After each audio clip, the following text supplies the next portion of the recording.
Okay, so welcome everybody and thank you for coming to this webinar today. My name is Edel Doherty and I'm delighted to be here and to welcome you. And I'd like to thank the Whitaker Institute, in particular Angela and Courtney, for helping me organize this event and advertise it. So the event is called Adaptation of Agricultural and Rural Areas in the Atlantic Area to Climate Change. And basically what I'm going to do first is I'm going to introduce the RiskAquaSoil Project, because this is a project that all the speakers here today are working on. So it's an Interreg Atlantic Area European Regional Development funded project. And the aim of RiskAquaSoil is to develop a comprehensive plan and joint initiative for efficient risk management and enhanced resilience of the Atlantic rural areas. And there's sort of three kind of key objectives of RiskAquaSoil. So the first one is to improve early warning systems in terms of warnings for extreme weather events to help prepare and better manage them. Improved adaptation through better soil and water management for rural and agricultural areas. And then the third is capacity building. So building the resilience of local communities to climate change, and then as part of many of these project dissemination activities.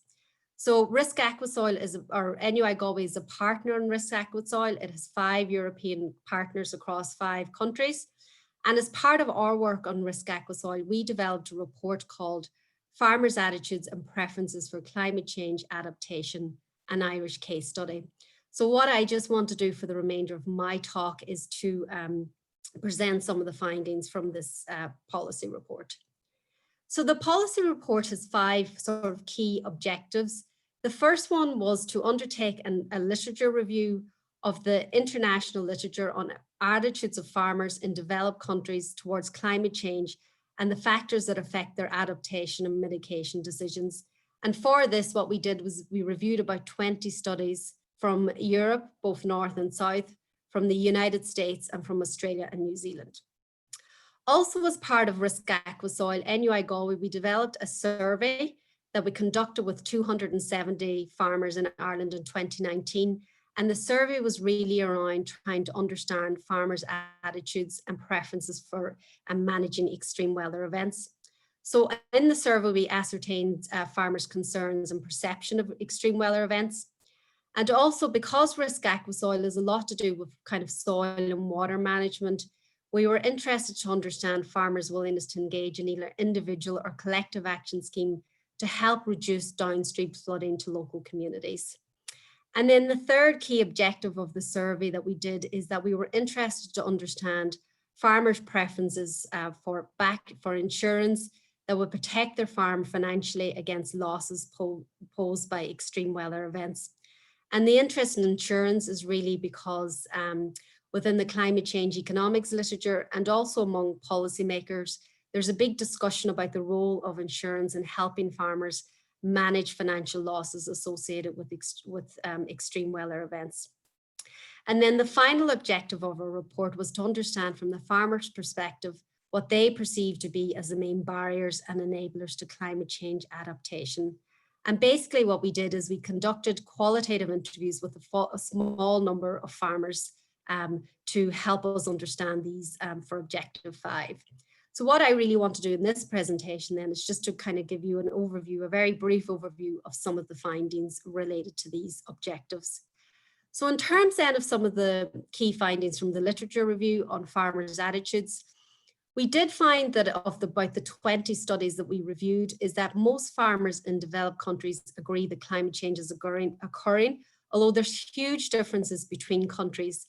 And farmers, for example, in Southern Europe are much more aware about climate change than farmers, for example, in some Northern European and also in some states in the United States.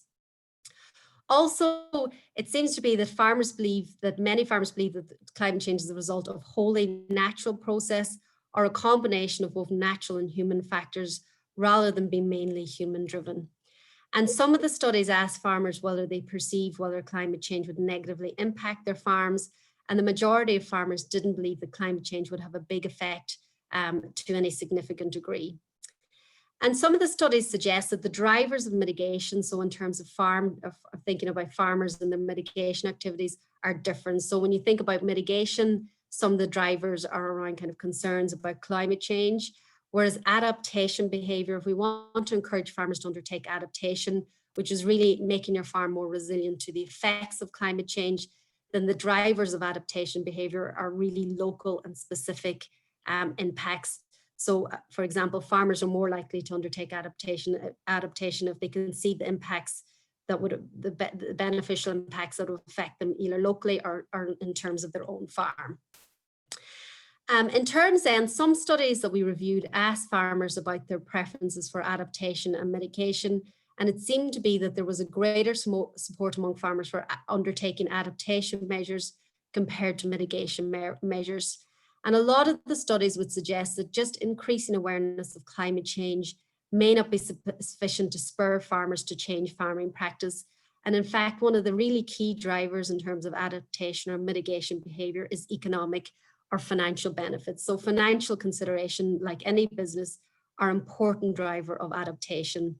And it's likely that farmers would be most willing to do cost-effective adaptation and mitigation. So those adaptation measures or mitigation measures that provide both economic and environmental benefits. So now just in terms of some of the findings from the survey that we did, we found that about 48% of farmers have been previously affected by extreme weather events in Ireland, with storms being most common. We had included a question in the survey whether farmers are concerned about future extreme weather events, and 35% of farmers in our sample said that they were. And there was some variation and concern across different regions in Ireland, across different farm types and across different sizes, as I've illustrated in this first diagram. We had included within the survey a question about what they were mostly concerned about, and drought, storm and flooding was what farmers were mainly concerned about. And about 50% of farmers agreed that they should undertake compulsory measures to help farmers better adapt to extreme weather events. Another question that we had within the survey was that we were interested to understand farmers' willingness to protect downstream communities from flooding. So we asked a question within the survey about whether farmers would be willing to apply flood restrictors to rivers near their land. And this would essentially reduce the flow of water going downstream, but it could increase the likelihood of flooding on the farmer's land. So we asked farmers whether they'd be willing to implement these flood restrictors that could reduce the likelihood of downstream flooding, but could increase the likelihood of flooding on their own farm in return for compensation for any losses suffered from this increased flooding. And we asked two questions here, because if you think about flood protection and water management, having farmers work together can sometimes be more effective. So we asked farmers whether they'd be willing to undertake these flood restrictive measures with respect to rivers in their own land. And also a second question in terms of whether they'd be willing to work with other farmers to undertake or to implement these flood restriction measures. So what we found was about 33% of farmers in our sample were willing to participate in an individual scheme, and about 43% of farmers were willing to participate in the collective action scheme. So in fact, farmers tended to prefer working collectively with other farmers than implementing these measures on their own. In terms of the factors that were associated with participation, so tillage or mixed livestock farmers were more likely to participate compared to dairy farmers. If the farmer is a current or a previous participant of an agri-environment scheme, that was a positive factor in terms of the willingness to participate. Age was negative, so older farmers were less likely. If the farmer had an off-farm job, that was positive for the individual scheme, but not the collective action scheme. And if the farm was previously affected by extreme weather, they were more likely to participate in either the individual or collective action scheme. So then just some of the results with respect to insurance. We described the insurance as a publicly backed or an EU-backed insurance, because there's a big discussion within the literature about kind of public-private insurance schemes. We described it as an insurance that would be in addition to any current type of farm insurance that they have, and would only cover their farm in the event of losses arising from extreme weather events. We find that 78% of farmers in our sample indicated a willingness to buy the insurance. The average willingness to pay was about €250 per year. And we find that larger farms were more likely to buy the insurance. Older farmers were less likely. Whether the farmers previously affected by extreme weather. And also we observed some regional variation in the farmers' willingness to buy insurance. So then just in terms of the final part of my talk then, what I just want to do is just briefly present some of the findings from the qualitative work that we did. So the main focus of the qualitative interviews, and we only interviewed a small number of farmers, was to understand from their perspective, using in-depth interviews, what they perceive to be as the main barriers and enablers of adaptation. So for the farmers, what they perceive to be as the main barriers for them undertaking adaptation measures was firstly resource constraints. So farmers feel very constrained financially in terms of time and also capacity in terms of being able to implement or to adapt their farm to changing weather patterns. Also a key barrier was that farmers felt they really lacked information in the sense of not understanding what they could do on their own specific farm to help to make their farm more adaptive or resilient to climate change. And they felt that a lot of information around climate change was currently very complex. And then the third barrier, which I've called attitudinal, is that it seems to be, or we got a sense from the farmers that we interviewed, is that they perceive adaptation as very separate and also very secondary to business considerations. So currently farmers, for example, don't kind of perceive that in adapting your farm can also improve the farm's viability and maybe in some cases also the farm's profitability. And then in terms of some of the enablers of adaptation, so economic benefit is a key driver. Farmers indicated they'd be willing to undertake measures if it was economically beneficial for them to do so. Farmers don't like regulation, but they indicated that it was a key driver of their behavior. And also farmers mentioned farm networks, both informal and formal farm networks, as key for them to try and understand, obviously information and to understand how to implement new farming practices. And then finally, the farmers that we interviewed were very positively disposed towards agri-environment scheme, and they particularly thought that locally focused agri-environment schemes, for example, such as the Burn Life scheme, while they weren't members of it, they perceived those schemes that are very locally focused to be of most benefit. So that was really just a whistle-stop tour in terms of my presentation, but the full report and information on the RiskAquaSoil project is available at the RiskAquaSoil website. I'd like to thank you for your attention, and I'm going to pass you on to the next speaker, Julia, who's going to present some findings from France. And then at the end of the webinar, so for about the last 10 minutes or so, we're happy to take questions on any of the presentation if you want to put them into the question and answer box. So thank you for listening. Thank you, Edel. We can listen to me? Yeah. Thank you. Hi, I'm Julia James from the A.C.M.G.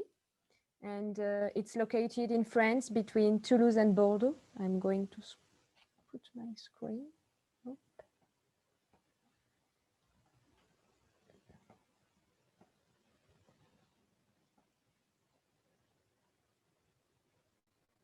Okay. That's good. Okay. I'm going to present you our method to identify the perception of the risk by actors and their needs, to propose and implement solutions in adaptation with local needs and local risk. And as Edel say, we work in the framework of RiskAquaSoil. So the project started from an observation made by all partners. Climate is changing a lot and quickly. Over 30 years, the annual temperature has increased by, for example, 1.3 degrees in Agen, our zone, about 0.5 degrees in Highland, and you can see all the values here. About the rain are stable in quantity, but we can see an augmentation of intense rain episodes during the spring, for example. So, climate impacts are multiplying we can observe more and more erosion, flood, fire, drought. We can also observe on the territories conflicts over resources and that some measures are not or little applied, and this is a big problem. So we have an objective. It's necessary today to understand local vision to adapt in long term to climate change. It's necessary to understanding the needs of local actors to improve resilience. And we have also to measure risk to know what impacts the locality. So I'm going to present you our method to interview people. We decided to interview farmers because they are victims of climate change and also the main contributor for adaptation of rural area. And we interview also mayors. We interview them with two different methods. We interview farmers with non-directed questions. Answers were free to capture their sensitivity, their willingness to adapt, their need, their vision. The profession of the farmers is directly linked to the family tradition, to an history. Profession and private life are often one and the same. 40 mayors of our department were interviewed with predefined answers. They don't have a choice to say what they want. They have to choose one answer. They are before all a function and a representation of an idea, and we want to capture the good idea. So I'm going to present you some results. Each time you can see the graph, you can see the question and the result. So 2/3 of farmers are affected by drought in 2018, and half of them by erosion or flood, as you can see in the right graph. So when farmers I asked which hazards are impact you the most, 85% of them say the word extremes. I repeat, they can say anything they want, but they say all extremes. The word extreme is very interesting here. An extreme is out of control. It tends to dominate and inhibit action. Hail and frost, for example, always have an impact, but means of control exist. Hail and frost are concrete. So, in front of this climatic hazard, what they do? Farmers are aware of climate change and adapt from day to day, as you can see in this graph at left.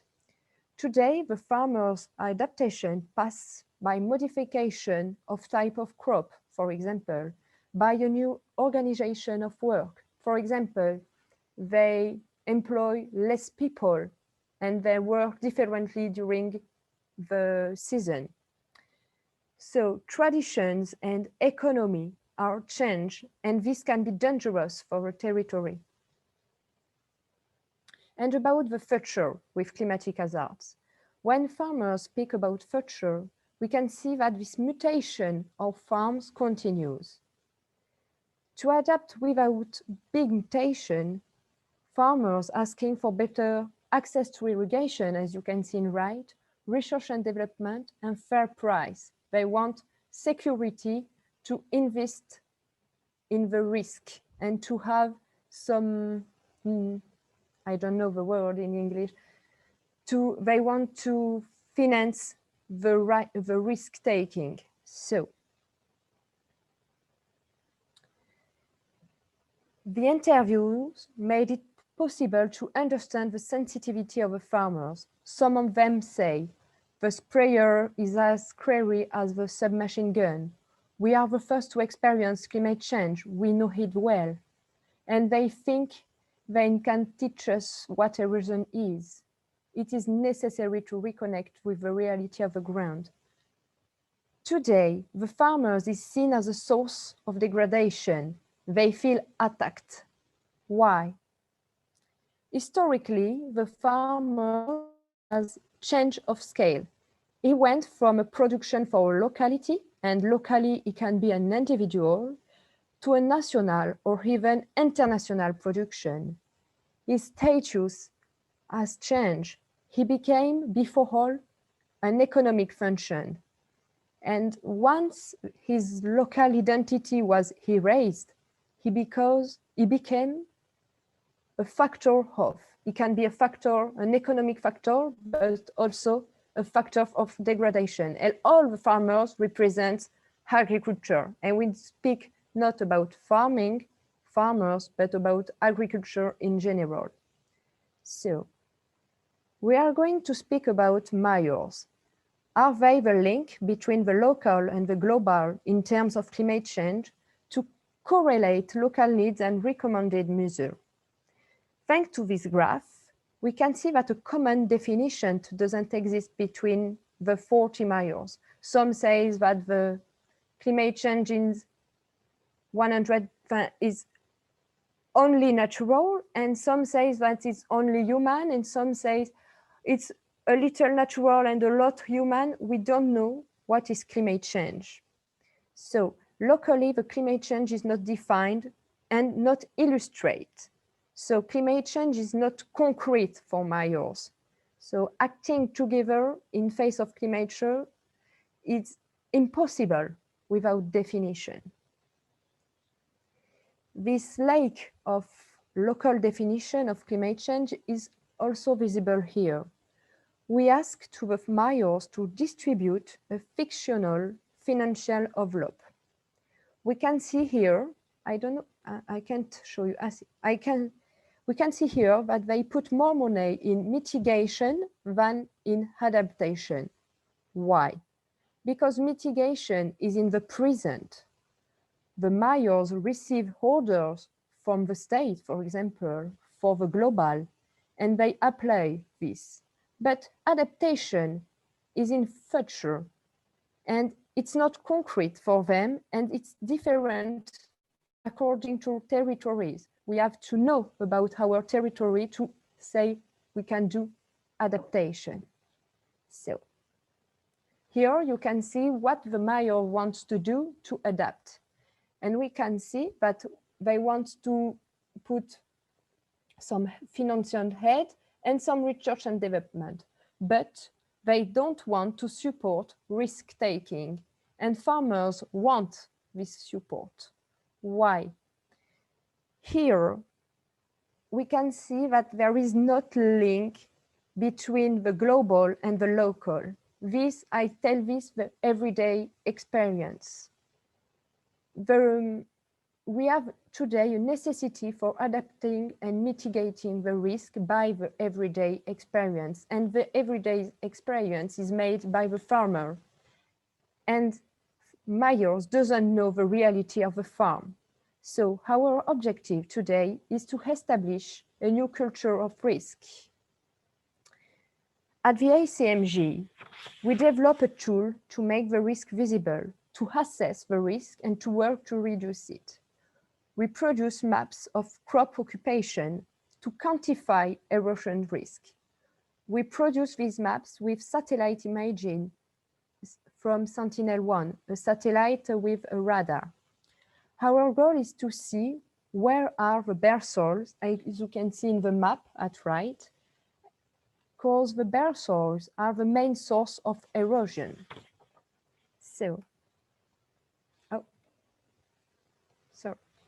So our goal today to establish this new culture is to redefine the role of each actor. And this is my conclusion. As you can see here, before, the farmers was the cause of climate change. And today, we have to take the climate change as a fact, as you can see here now. I forget, now. And we have to introduce the daily experience of the risk. And this daily experience is the base of new measure. And thanks to this daily experience, we can put measure adapted to the locality. So in conclusion, in RiskAquaSoil, the researcher's role here was to link the actors and the science together. It is possible to identify the risk that is in the mind as well in the fields to be able to adapt as well as possible. Thank you. Great, thank you, Julia, for your talk. It was very interesting. So I'm just going to ask Nate to give her presentation on media coverage of climate change in Portugal and Ireland.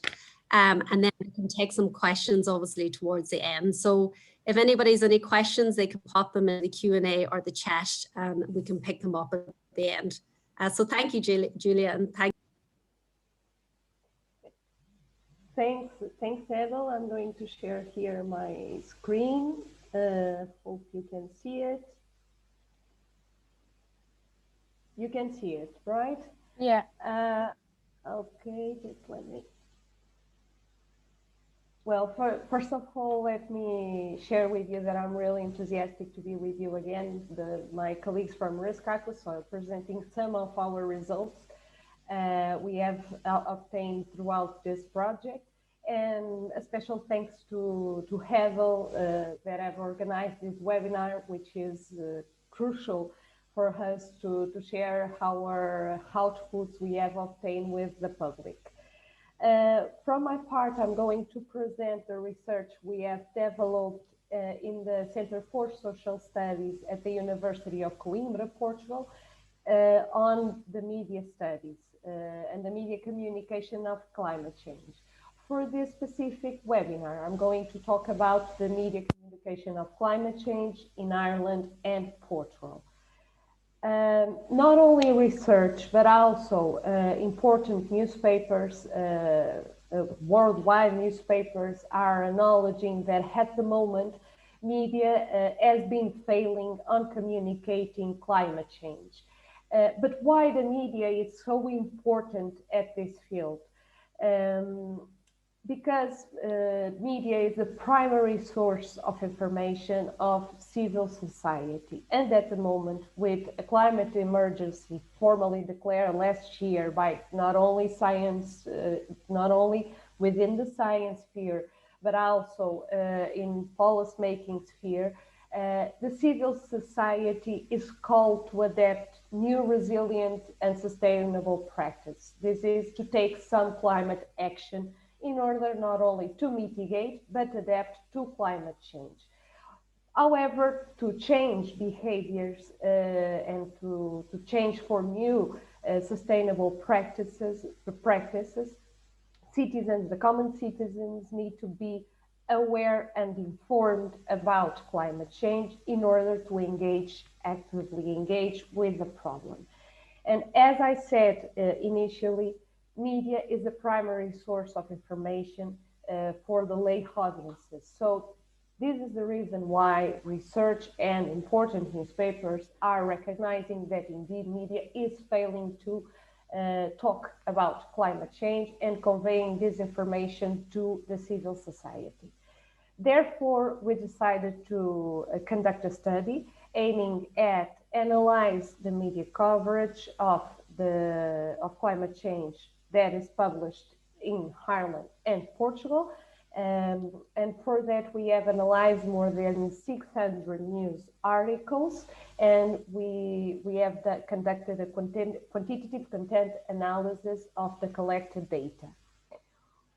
We have verified that both Irish and the Portuguese press tend to report climate change as a distant issue that is likely to happen in the global south, for instance, in South America and Africa. And as you can see here, particularly regarding the Irish press, there is a particular focus on the United States related events. With regard to the main narratives published by the both media coverages, researchers and policymakers still have more salience in the press. The discourse of the researchers is more future framed, so are more focused on the things that may be happening in 10 years, 20 years, 50 years. So they are more concerned about predictable events, so are future framed, and policymakers tend to focus on more controversial debates that I will give an example in the final of my presentation.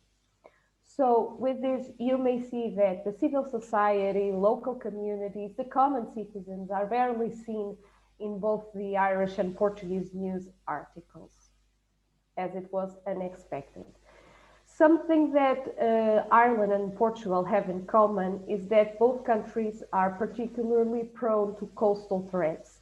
And we expected that these coastal threats would be key to raise awareness to the climate change and the climate risk that the climate change is posing to these countries in specific.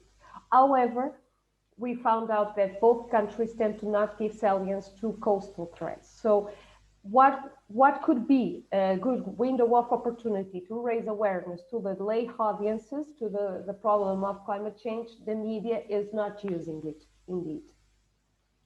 With regard to climate action, particularly regarding risk management and adaptation processes, the media tends to have still a non-proactive narrative. So this is barely mentioned in the climate change debate in both countries.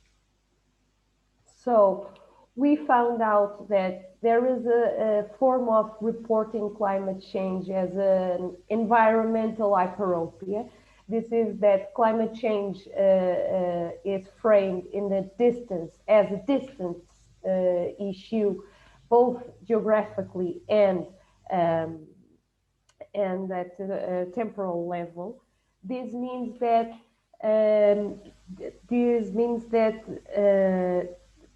I'm sorry, I'm trying to find the word in English, but this means that this increases the psychological distance of climate change, which is proven to be an important barrier for the individuals to take climate action. So it would be important to report the problem as personally relevant to the audiences instead of reporting it as a distant issue. Still, and in this line, climate change is still reported as an institutionalized challenge in which only the policymaking and the scientific spheres have something to say or something to do. The civil society is still barely seen in the media coverage. This form of reporting climate change, instead of promoting a social climate action and mobilizing for behavioral change processes towards a more sustainable practices, this dismisses the citizens from the climate emergency and promotes the social inertia regarding climate change. Just to give an example, I brought here two news articles, one published, both published by the Irish Times, but in different, using different communication frames. The first one is framed as a distant issue occurring in the United States with a greater focus on a controversial debate. Of course, this form of reporting climate change, instead of promoting or triggering a behavioral change process towards a sustainable action, this dismisses the civil society of the problem and creates uncertainty which is still a barrier to take climate action. The other article that I brought is an article focused on national events, national climate-related risks, and also the entire piece gives target advice and examples of successful stories in mitigating climate change, which increases the self-efficacy of individuals and may prompt a behavioral change process. So, this is not novel. Research has been proving that media would play an essential role at building social resilience to climate change and at promoting climate action. However, at the moment, media seems to be failing to communicate climate change as it was published last year by The Guardian and as it is still published by our research and the research that has been conducted within the field. So in order to improve the communication, in order to promote climate action, some changes must be conducted in the communication practice. So first of all, it's crucial to narrow the challenge of climate change to the audience's context by making climate change a present and personally relevant issue. It is important to talk about the national events, the national risks, the risks that the local communities of the countries may be facing due to climate change, and at the present or a short time.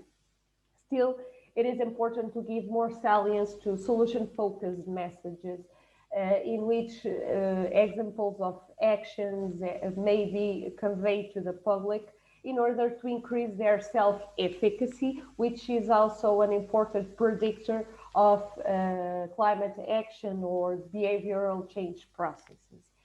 Still, it is important to avoid controversial debates because this form of reporting climate change is called false balanced in journalism studies, and this raises uncertainty about the problem in lay audiences. So it would be interesting to avoid these controversial debates in order to not alienate the civil society to the reality of the problem and the urgency that we are facing now. So some changes are important to be conducted in the actual communication praxis in order to use this important role for the media, use this important role of being a great mediator between the scientific and lay knowledge, and thus promoting climate action. Thank you for your attention. Any doubts, you can email me, and our research is published in our RiskAquaSoil website. If you are interested, you may find more information on the matter. Thank you so much. Great, thank you very much, Nate. That was really fascinating.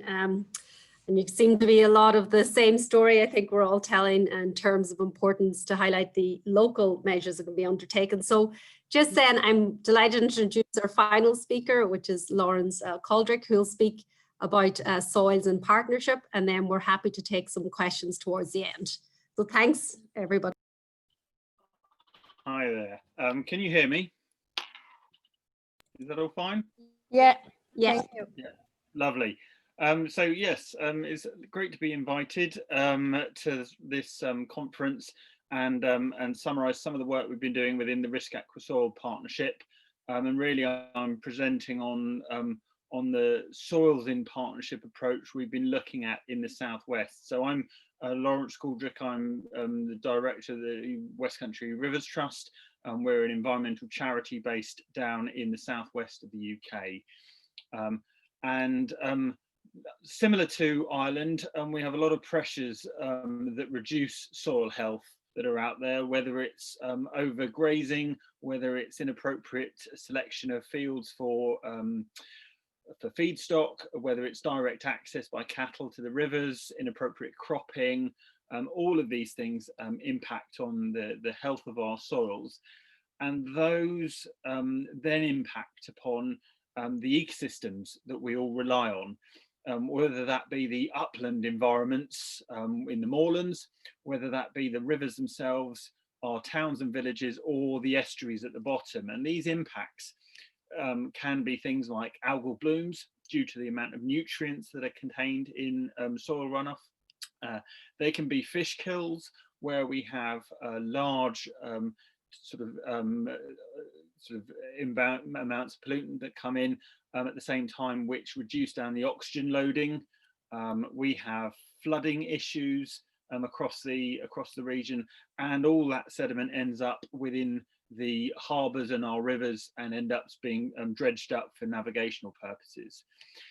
So not only though does it cost society, but it's a huge cost to the farmer themselves. This is an example from one of our advisors of soil being lost from their fields. So they're losing valuable topsoil, they're losing their nutrients, they're losing their yield from their crop. In this case, it was maize. that was being grown. And they're also obviously having to mitigate for that impact and remedy that on their farm, in this case filling in quite a large gully. So what we've been doing as part of the sort of RiskAquaSoil project is really building a soils partnership across the area. So we built something called the Devon and Cornwall Soils Alliance, and that's a group of farmers, of advisors, of agronomists, of the regulator, basically all the kind of interested parties. So the person speaking at the end in this slide is one of our MPs, our members of parliament, who has a specific responsibility also for our environmental policies and our environmental organisations. So it acts as a great way for sharing best practice, of building kind of the capability and the capacity of soils advice across the area. And the way we talk to each other around that is around treating our soils as an asset, because that's what they are. And sometimes people talk about natural assets and capital assets, but really it's quite easy when you think about them in terms of something you all are used to using, although possibly not now in lockdown. And that's your car. So we know if you maintain your car, it will increase your fuel efficiency. It will get you from where you want to go, from A to B. You won't be worrying about it breaking down all the time. But it also gives us benefits from your maintaining your car that are not related to you. So there are less emissions. There's less road debris, bits that can fall off. You'll have less oil leaks that could be washed into the rivers. And it's a reduced risk to others, which is why we go out of our way to have kind of assessments of our car's health every year. Now we can say the same things about our soils. If a farmer maintains their soils, there are some private benefits that they get, like nutrient efficiency, higher yield, reduced stress that impacts upon them. But it also returns public benefits that we all value. So it maintains our summer flows, meaning we're less prone to drought. It decreases our flood risk. It captures carbon, and it reduces pollution, as well as providing a valuable habitat to a whole host of species that support the food chain. And it's these that society is kind of really interested in getting at alongside food. So when we talk together, we always have to have that in mind. The other thing we've done through the project is really look at how we understand and explain the inherent qualities of soil type. So not all soils are the same. It's very easy to think that the ground underneath your feet is just dirt, soil, where actually our soils have a large variety of different ability to accept rainfall, from the freely draining soils in the east of our area, which can accept almost 200 millimeters of rain without even sort of worrying, to our clay-based soils, which have a really low infiltration. So really they can't absorb more than 20 or so centimeters of rain before getting completely inundated and runoff coming off of the surface. And then you've got things like the moorland soils, which again sort of can be heavily compacted and can cause problems where they're over granite. So how does that look in practice? We can take examples of catchments that we can work on and start identifying how do we understand the soils and how do we work in partnership to deal with these soils. So this is one very small catchment on the western side of Dartmoor, or in Devon, where they suffer from flood risk. It's a very small catchment. It's about less than 5 kilometers squared, but they have, in significant rainfall events, a lot of water that can overwhelm the village. Now we can look at that risk by looking at the flood maps for that area, and you can see here the flood zones that can impact upon the red dots, which is all the building within those houses. But we can also overlay things like the sort of surface flow network. So this shows us where all the water that runs off the field tends to move. And you can see there are pinch points, there are areas within the catchment where we can start working if we wanted to hold water back, or if we wanted to look at soil management and improve the soil surface within that. And that's exactly what we started looking at doing. So, and what we try and work out is this idea of prevention rather than cure. So the best option would be to manage the soils and increase the level of infiltration. As I say, some of our soils actually can absorb huge quantities of water, but because they're compacted, the water just runs off the surface, even though the subsurface could be quite dry. Versus prevention, where we might want to store water and hold it back for longer periods of time. And we have to be able to do both. So in terms of prevention, we can go out there and look at the soil structure and start identifying the differences. Now, embedded within this, and hopefully now playing, is a video of that surface runoff, which you would think, okay, the ground is saturated, was actually taking a small core sample, shows that the ground is actually dry underneath. So this is surface compaction within that top inch or two, where, and this is due to heavy use of animals and stocking density, which just means that that whole area is completely, that top inch or two is completely compacted. And instead of that running into that soil, it means that it's just running off and forming those soil pathways. So in partnership, we can work with the farmers, we can work with the commoners, and we can start talking about how do we reduce soil stocking depth, stocking numbers in those areas, and how do we manage them more appropriately, as well as whether there's other remedial action. So there are things we can do, not necessarily in this environment, but in others, in terms of aerating the soil or lifting the soil. So those are all key things that we've been doing in partnership with the farmers and with the different groups. But the other thing we can do is install features just to restrict some of the flow. Now, these are what we would call leaky boulder dams, which again, not necessarily related to soils, but are a way of holding water back in some of these pinch points. These are just a few of them, but have been installed at the start of the project. We've now got a whole suite of these that run through the valley and just start splaying, pushing the water out of these channels, holding it back in key areas. But you can see those are going to be very different to working on the soils. This is an example, not of the same one, but in a different location, of a woody dam, which fills up with water and empties out. And the top line is chart is the rainfall, and then you've kind of got upstream and downstream of these points. So you can see how when we have a heavy rainfall event, it means that we get this water held back, and we can start calculating what this area of the flood hydrograph is holding back and what impact that's having downstream.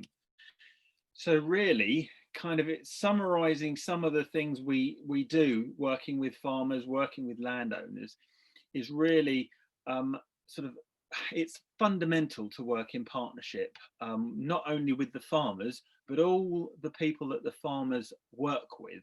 So whether that be the regulator, whether that be their agronomists, whether that be their other advisors they're with, even things like their bank and who they have to borrow money from. It's important to understand where sort of the different restrictions that are out there. Fundamentally, an understanding of the soil type is vital, and the hydrology of that soil type, because without it, you cannot advise on the best sort of remediation. To treat all soils as the same is completely wrong. We need to be able to assess soil health and tailor the solutions based on that, and that does require highly capable and advisors that are trained and able to help farmers spot those conditions and identify why some practices may be inappropriate compared to others. And finally, we need to be able to use both the prevention and cure within our catchments to deal with those sorts of things. Now, under the RiskAquaSoil, we've been doing that across various different sites with real benefits to both water quality, but also water quantity within our catchments. So that's a very short tour of some of the things we've been doing in the West Country, and I look forward to hearing any questions you may have. Great, thank you very much, Lawrence, and thanks to all the presenters, and I'm amazed that we all managed to keep on time, so that's good. And we have about 10 minutes for questions, and I think, Nate, I don't know, I've seen a couple of questions come in for you. I don't know, do you get to see them as well? So I can read them out if you prefer. If you prefer to do it, it's fine. So I'm reading now the first one from Laureen. How could the press could be influenced to relay information, relay climate information? I don't know, but for instance, I believe that right-leaning media such as the Wall Street Journal are far more likely to carry skeptical opinion and editorials and give more salience to skeptical narratives and controversial debates. This is how media may be influenced by corporations and the government. So in an ideal world, climate change should be reported by highly experienced environmental journalists, always grounded in evidence-based data. That would be important. And communicating strategically, as I said, so giving more salience to local problems, to short-term risks would be great, and also give more information. How do people may act, may give their contribution to mitigate climate change? Because everyone are aware of the problem, but few know exactly how they can change in their domestic lives to contribute to climate change mitigation. Because we hear a lot about climate change, but little is said about what can I do to give my contribution. I think, I don't know if I answer the question, hopefully, yes. The next question is if I've looked at social media as well as newspapers. No, indeed, this study was focused on newspapers. I circulated newspapers from Ireland and Portugal. I've not looked to the social media. This would imply a different methodology. But indeed, we are hoping to enlarge this perspective to social media because it's crucial, and I'm quite sure that we will find important data to improve our communication studies. Another question here.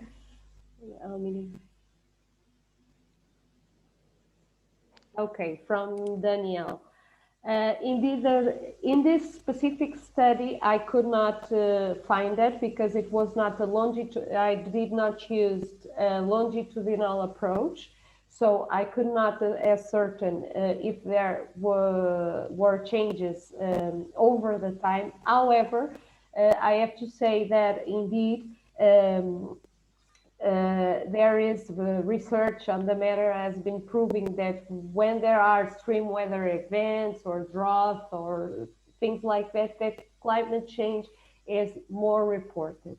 However, let me just comment on you. We had here in Portugal the huge forest fires that have probably were aware of that, in which people died, and there were a lot of news covering the problem, but few news linked the forest fires with climate change. I think that, as I said before, that would be a great window of opportunity to convey information on climate change. This is happening because climate change is real, for instance. However, few link the problem with climate change. But indeed, other studies demonstrate, the studies that have a longitudinal approach, that demonstrate that when there are extreme weather events, more climate change news are likely to appear. And I think it's that for me. Now I think it's for... Thanks a million, Nate. I think I have one question now for myself, which is from Jean-Francois. So thanks, Jean-Francois. Yes, so the average willingness to pay, yeah, so it's, Jean-Francois, it's a whole farm. And I think we worked out it's about around, I think 13 or 14% of kind of the average cost of insurance in Ireland in terms of the willingness to pay for this additional insurance. We didn't break it down yet into terms of different farm types. That was just the average. And the question, I think, on the survey was, you know, it was described kind of, and then what was the maximum they'd be willing to pay. And essentially what we were kind of doing with the willingness to pay as well is to try and figure out, in some sense, you know, how much risk do they, you know, in terms of their farm, in terms of how much risk or what's their willingness to pay, is sort of to reduce the risks to their farms. So I'll just see, I think there's another couple of questions. And so I think one for Lawrence as well, or a couple of questions for Lawrence. Yeah, and I can come in. So on the one about does soil compaction underneath the change near the stone walls restrictions? Not really is the answer. Compaction will be slightly higher along the walls because there tends to be more movement along there before any sort of features get put in.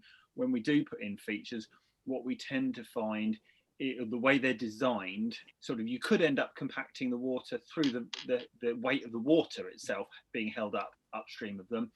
That could lead to further compaction there, but they're actually designed not to be in use in just normal flow events. They're designed to be used in the extreme flow events. So they're only holding back water at the very heaviest rainfall events rather than just every time it rains. Other question, could the micro-macro biodiversity in the soil be part of the solution for compaction of soil? And if not, what are the techniques that can help? Absolutely. A healthy soil is full of macro and micro invertebrates, and they play important roles. Things like earthworms are an important indicator that the soil is being aerated, and they play an important function of increasing that aeration. But we also have things like the amount of fungal hyphae within a soil create almost like a glue that binds soil particles together. And actually, I've got another video that I would have put into this presentation, but I haven't. But the amount of, if you have sufficient amount of that glue, it holds that water together. Whereas actually, if you don't have the carbon, if you put in sort of pesticides, fungicides, you don't have that glue. And actually, when you get rainfall, it just falls apart, that soil, where it really shouldn't do. So micro and macro biodiversity, fundamentally important and should never be neglected. I think just one question for you, Lawrence, and then maybe we'll just, it's nearly 2 o'clock, so maybe this will just be the last question. Oh, yes. So for Lawrence, yeah, I see the last one there. Yeah, sorry, you can read it out, yeah. Yeah, how do you originally establish the partnerships with local farmers, stakeholders? Any tips on communications with stakeholders? Yeah, fundamentally, it was going out. We've worked with farmers for the last 25 years. It was going out and knocking on doors, talking to them. But the fundamental thing we do is we're West Country Rivers Trust. We work because we want to improve the rivers, but we never talk about the rivers.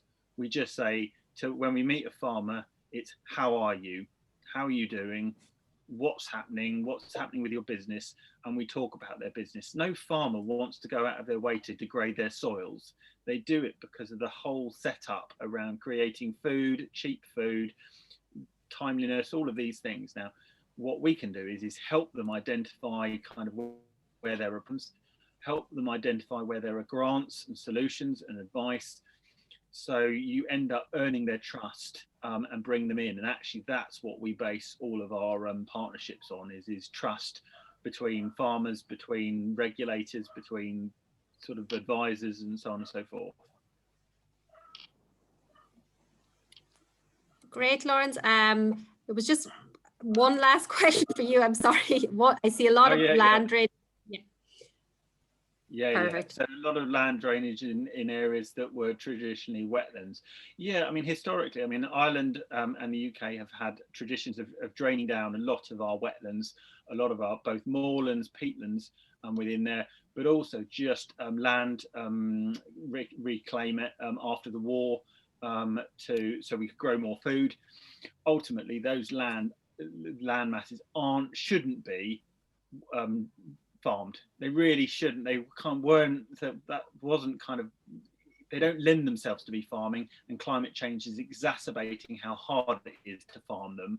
And we're also realizing they are fundamental for providing us with water quality, flood risk protection, drought protection, amount of secure resource of water. So it's crucial that we have them, but really it's around working with the farmers to get sort of revert sort of some of the things that happened 50 odd 60 years ago, often with the people that made those changes 50 years ago.